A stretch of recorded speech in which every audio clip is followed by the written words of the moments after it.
Sekarang saya jemput Menteri Sains, Teknologi dan Inovasi. 30 minit. Terima kasih Datuk Yang di-Pertua. Terutamanya sekali saya ingin ucapkan selamat Hari Wanita Sedunia kepada semua kaum wanita. Dan Tuan Yang di-Pertua, Kementerian Sains, Teknologi dan Inovasi mesti akan sentiasa bersedia untuk menghadapi cabaran baharu, seterusnya menyokong penuh langkah penyeragaman semula ekosistem pengkomersialan hasil R&D bagi tahun 2023. Bagi mendorong hasrat ini, kerajaan melalui Dasar Sains, Teknologi dan Inovasi Negara telah menggiatkan usaha untuk meningkatkan penglibatan sektor swasta dan GLC dalam pembangunan R&D negara. Selain itu, kolaborasi R&D di peringkat antarabangsa juga akan dipertingkatkan melalui pendekatan International Matching Fund. Nescaya, pelaksanaan dasar ini akan memperhebatkan usaha-usaha pembangunan dan pengaplikasian teknologi tempatan demi mengubah negara daripada pengguna teknologi kepada pembangun teknologi. Ketika ini, mesti yakin bahawa kementerian ini berada pada landasan yang tepat dalam menjadikan Malaysia negara berpendapatan dan berteknologi tinggi. Agenda pembangunan STI negara kini bukan sahaja melalui sokongan dana kerajaan, malah turut disokong melalui penjanaan dana melalui pelbagai inisiatif hasil kerjasama dengan pihak swasta dan pihak-pihak berkepentingan. Bajet pembangunan Malaysia Madani untuk MOSTI bagi tahun 2023 pula memperlihatkan peningkatan terutamanya melibatkan beberapa komponen utama berbanding tahun lepas, iaitu yang pertama, pembangunan perkhidmatan STI meningkat daripada 78.186 juta pada tahun 2022 kepada 112.33 juta pada tahun 2023, iaitu peningkatan sebanyak 43.7%. Manakala pengkomersialan STI meningkat daripada 157.06 juta pada tahun 2022 kepada 215.28 juta pada tahun ini, iaitu sebanyak 27%. Peningkatan peruntukan ini menunjukkan bahawa mesti sentiasa diberi keutamaan dan pada masa yang sama akan... Tuan dan Tuan, saya minta laluan Menteri, Yang Amat Menteri, boleh? Dah masuk maghrib lah. Tuan, ada soalan Amat baru Menteri start. banyak lagi masa haru, 27 minit. Saya melihat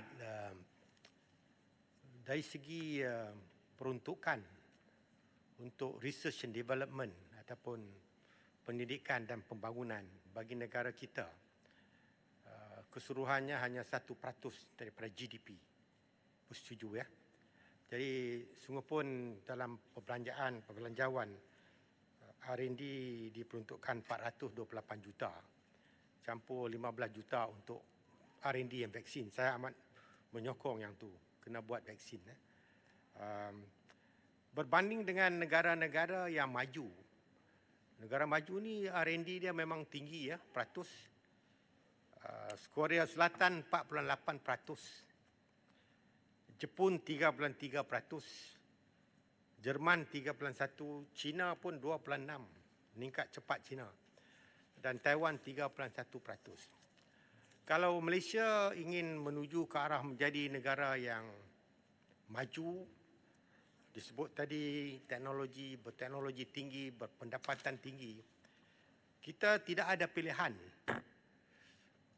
Pilihannya hanya satu, iaitu kita perlu pertingkatkan aktiviti R&D, dan peningkatan aktiviti R&D ini perlu dengan wang R&D peratusnya lebih tinggi daripada 1%, Yang Amat Menteri. Paling kurang pun kita kena bergerak ke arah 1.5%, 2%, bukan secara serentak pergi 3%, because that cost a lot of money dengan izin. Jadi saya berharap Yang Amat Menteri MOSTI, saya tengok aktif, saya nampak dalam program-program, pohon dinaikkanlah R&D, peruntukan bagi MOSTI dan juga institusi-institusi yang lain.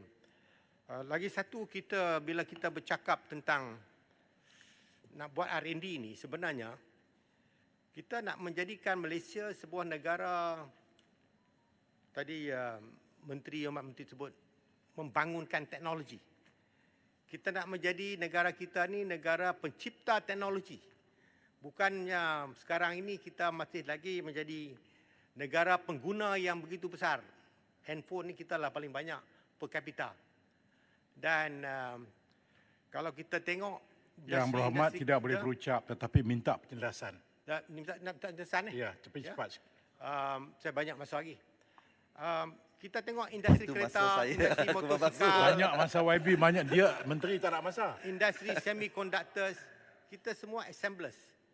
So kita berharap Yang Amat Menteri dapat menjelaskan apakah perancangan, langkah tindakan kementerian dan kerajaan untuk meningkatkan peratus R&D untuk Okey. berbanding GDP. Very Itu saja untuk sementara. Yang Amat Menteri, terima kasih. Sila Menteri. Terima kasih Kubang Pasu dan saya amat menyokong dengan cadangan Kubang Pasu supaya GERD ini dapat dipertingkatkan dan secara beransur-ansur. Kerana jika berbanding dengan negara-negara lain memang kita agak di belakang.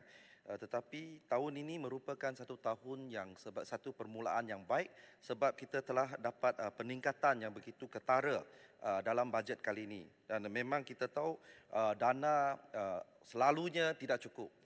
Bagaimana kita agihkan itu adalah masalahnya. Dan terima kasih kepada Kubang Pasu yang memperjuangkan peningkatan dana R&D. Tuan Yang di-Pertua, terlebih dahulu saya ingin ucapkan ribuan terima kasih kepada 8 orang ahli yang berhormat yang telah mengambil bahagian dalam pembahasan bajet 2023 yang turut menyentuh dan memberi cadangan dan pandangan mengenai peranan MOSTI, iaitu Yang Berhormat Kuala Terengganu, Yang Berhormat Simpang Renggam, Yang Berhormat Kubang Pasu, Yang Berhormat Pendang, Yang Berhormat Tanjung Manis, Yang Berhormat Batu, Yang Berhormat Jerantut dan Yang Berhormat Bagan. Saya ingin menyentuh mengenai cadangan dan pandangan daripada Yang Berhormat Kuala Terengganu, Simpang Renggam, Kubang Pasu dan Pendang. Saya bersetuju dan menyokong cadangan Yang Berhormat supaya bajet penyelidikan dan pembangunan negara R&D dipertingkatkan serta peranan swasta dalam memperkasa R&D di sektor industri terutamanya pertanian dipertingkatkan melalui insentif yang bersesuaian.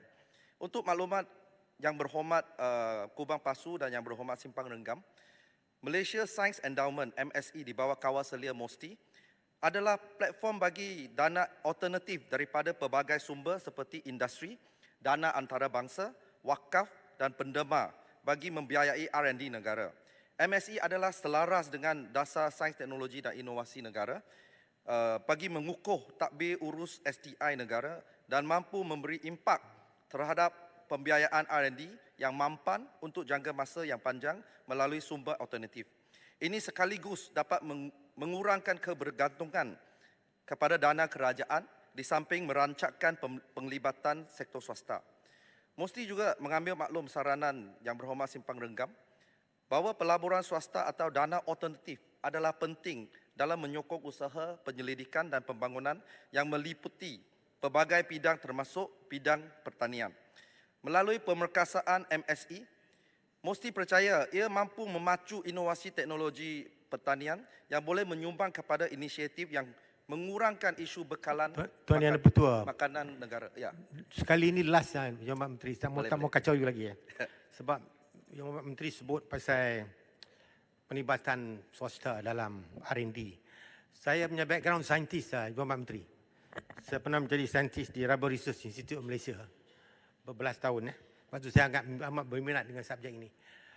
Saya perhatikan negara-negara maju, salah satu perkara yang mereka lakukan dalam research R&D ini ialah melakukan collaborative research dengan izin. Kerjasama yang begitu rapat antara universiti, industri dan institusi kerajaan yang terlibat dalam R&D. Umpamanya satu kelang saya melawat di Austria. Saya bertanya dengan satu orang yang duduk situ, tengah duduk buat research dalam produk. Saya tanya universiti mana? Dia universiti di Vienna. Tapi dia buat research PhD-nya di industri. Untuk menambah baik produk yang sedia ada, yang dia buat research mengenainya dan akhirnya dia dapat PhD dari situ. Dan ini bukan satu contoh saja, banyak lagi contoh. Kalau Yang Menteri boleh perkasakan sistem ini, insyaAllah Malaysia akan satu hari menjadi negara yang berteknologi tinggi dan menjadi cipta kepada produk. Sekian Tuan Yang Bertuah. Yang berhormat, kalau boleh saya berkaitan. Pertama saya ucap tahniah antara lain kejayaan Malaysia berada pada kedudukan 36 Global Innovation Index di dalam keadaan dunia sedang berdepan dengan pelbagai cabaran. Saya ada menyentuh tentang berkaitan dengan Malaysia Science Endowment. Kalau boleh saya nak tahu setakat ini berapa besar saiz yang ada, setakat mana komitmen yang telah ditunjukkan oleh sektor swasta di dalam menyumbang sama untuk memajukan R&D ini. Kemudian saya ada menyentuh tentang apa yang dibangkitkan di dalam belanjawan tentang galakan supaya GLC turut sama melabur dengan membentuk startup, yang mana saya khawatir kebanyakan syarikat startup ni terdiri daripada usahawan kecil yang mempunyai idea yang sangat bagus, yang sebenarnya sepatutnya mungkin dengan pelibatan GLC membantu memberi modal kepada mereka dan dalam masa yang sama menyediakan pasaran kepada mereka. Saya pernah melihat bagaimana contohnya ada satu kajian tentang bateri untuk EV menggunakan teknologi grafin yang ketika dibentangkan lebih kurang 2 tahun yang lalu, ketika itu dibandingkan dengan bateri yang digunakan oleh syarikat-syarikat terkemuka pengeluaran EV, kita jauh lebih baik. Dan saya sangkakan pada ketika itu ia akan diterjemahkan sehingga menjadi satu industri yang berjaya di Malaysia. Saya tengok dari segi kesinambungan selepas itu, masih lagi kita belum menjumpa formula yang bersesuaian supaya dapat ini. Terima kasih. Ya. Terima kasih Kuala Terengganu sebagai mantan Timbalan Menteri, dan yang tadi yang disebutkan tentang bateri, ya, itu memang usaha Nano Malaysia Berhad, dan sekarang masih kita masih mempergiatkan dalam research tersebut, dan untuk Malaysia Science Endowment nanti saya akan jawab tentang saiz, dan untuk menjawab soalan Kubang Pasu, collaborative research telah pun dijalankan oleh MOSTI melalui iConnect, di mana kerajaan keluarkan dana 50% dan 50% daripada industri supaya apa yang research itu, produk research itu dia lebih dia lebih diperlukan oleh industri kerana dia memenuhi keperluan industri, dan projek ini iConnect ini dijalankan, diperkasakan melalui Meranti. Tuan Di-Pertua, nanti saya akan jawab tentang MSE. Selain itu, MOSTI melalui Bioeconomy Corporation juga terlibat sebagai pelengkap ekosistem pengkomersialan dan pembangunan industri bioteknologi yang meliputi bidang pertanian. Melalui Bioeconomy Corporation, kerajaan menganugerahkan status BioNexus kepada syarikat antarabangsa terpilih yang menjalankan aktiviti bioteknologi. Dengan status ini, syarikat BioNexus akan menerima pengecualian cukai serta insentif fiskal, fasiliti dan jaminan lain bagi pelaburan dan pembangunan syarikat dalam negara. Berkenaan dengan saranan Yang Berhormat Pendang dan Jerantut, Malaysia menyediakan pelbagai insentif untuk industri dalam negara, merangkumi pemotongan cukai 2 kali ganda, double tax deduction dengan izin, bagi industri yang menjalankan R&D di bawah Akta Penggalakan Pelaburan 1986. Majikan daripada industri-industri tempatan yang terlibat boleh menghubungi dan mendapatkan maklumat lanjut daripada MIDA bagi perkara ini. Selain itu, pihak MOSTI juga melihat akan keperluan usaha pemahaman dan kesedaran, Communication, Education and Public Awareness, SIPA, di kalangan syarikat pemula dan SMEs agar insentif ini dapat dimanfaatkan sepenuhnya untuk meningkatkan pembangunan teknologi tempatan, indigenous teknologi dengan izin.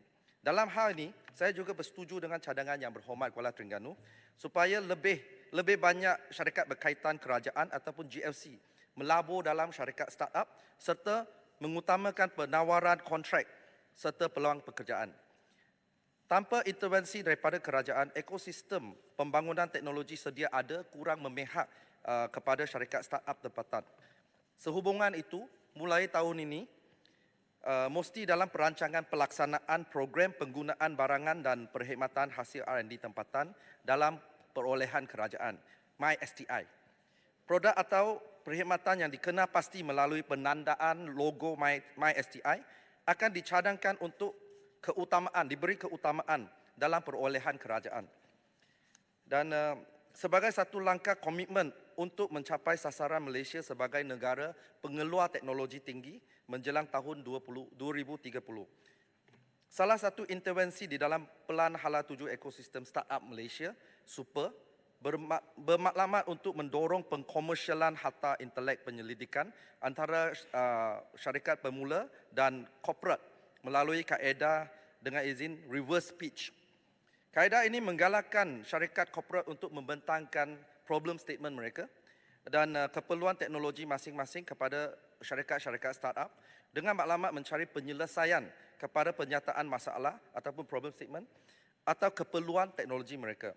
My Startup Hackathon, anjuran Cradle merupakan satu program yang bertindak sebagai platform bagi startup mengetengahkan solusi terkini yang bersesuaian dengan pernyataan masalah yang dikemukakan oleh pihak korporat.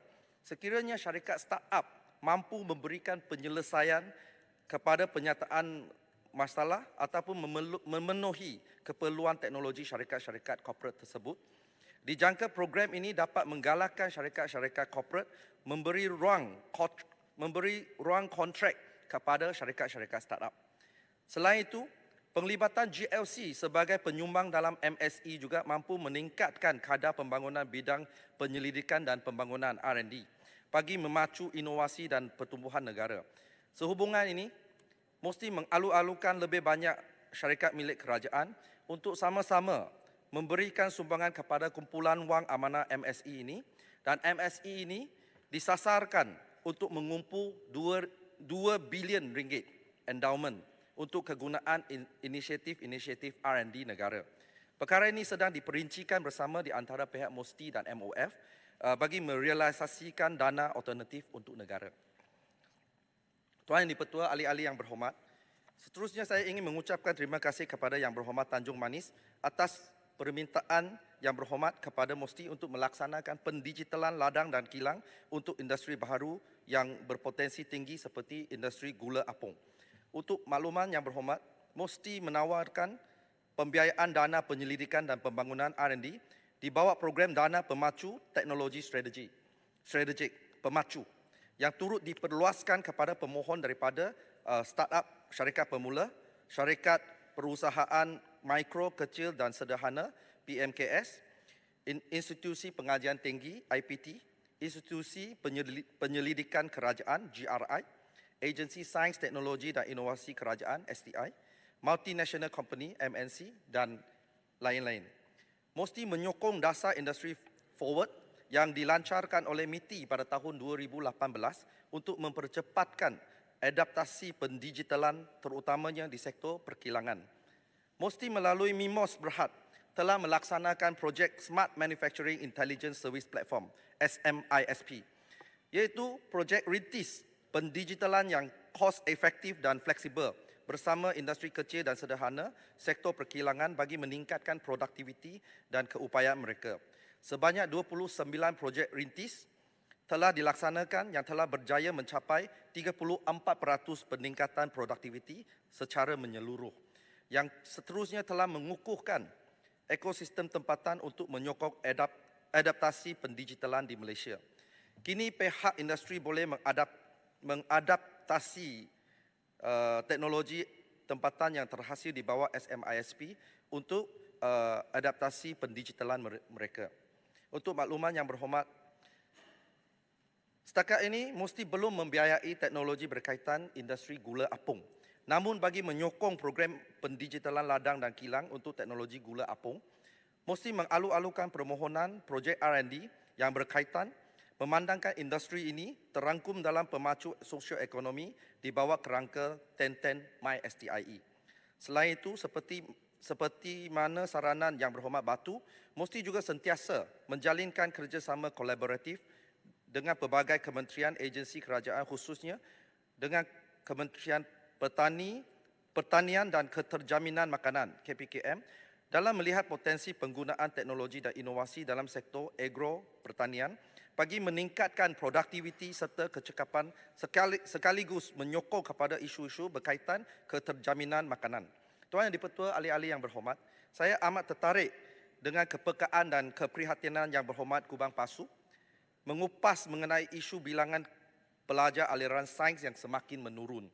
Saya amat bersetuju supaya Kementerian Pelajaran Malaysia, Kementerian Pendidikan Tinggi dan Kementerian Sains, Teknologi dan Inovasi perlu memainkan peranan penting dalam meningkatkan minat pelajar terhadap mata pelajaran sains, teknologi, kejuruteraan dan matematik (STEM). Mesti telah sedia melaksanakan pelbagai program pembudayaan secara informal kepada pelajar dan belia melalui kaedah experimental learning seperti Malaysia Techlimpics, Minggu Sains Negara dan melalui pendidikan interaktif daripada Pusat Sains Negara dan Planetarium Negara. Kesemua inisiatif ini adalah sebagai pelengkap atau penghubung kepada pendidikan secara formal yang ditawarkan oleh KPM dan KPT sebagai inisiatif bagi menggalakkan pembudayaan STI dan memperkasa STEM di kalangan pelajar dan belia. Akademi Sains Malaysia ASM di bawah MUSTI juga sedang menyediakan position paper dengan izin on nurturing knowledge-based industry-ready talent yang melihat formula dan pendekatan strategik untuk pembangunan bakat STEM yang memenuhi keperluan industri dan masa hadapan. Pembangunan ini melibatkan input daripada pihak kementerian seperti MUSTI, KPM dan KPT, pihak industri dan pihak universiti. Saya juga ingin menyentuh sedikit mengenai pandangan Yang Berhormat Bagan berkenaan sumbangan Penang Skills Development Center (PSDC) dalam pembangunan bakat STEM, khususnya kejayaan model PSDC dalam membangunkan bakat TVET dalam hal ini mesti menyokong cadangan untuk menggerakkan ekosistem penyelidikan dan pembangunan di PSDC Penang. Mesti akan mengadakan perbincangan bersama dengan Kementerian Sumber Manusia untuk mendapatkan kerjasama bagi pelaksanaan program Deep Tech dan Future Skills di bawah KSM. Sekiranya hasrat MUSTI untuk meneruskan program ini dipertimbangkan, ia akan memberi laluan untuk MUSTI memperluaskan jalinan kerjasama strategik bersama pemegang taruh seperti PSDC dan syarikat-syarikat Deep Tech di sektor E&E. Sekian saja maklum balas saya untuk kali ini dan sekali lagi saya ucapkan terima kasih kepada semua ahli yang berhormat yang telah mengambil bahagian dalam pembahasan bajet 2023 kali ini. Sekian, terima kasih. Terima kasih Yang Berhormat Menteri.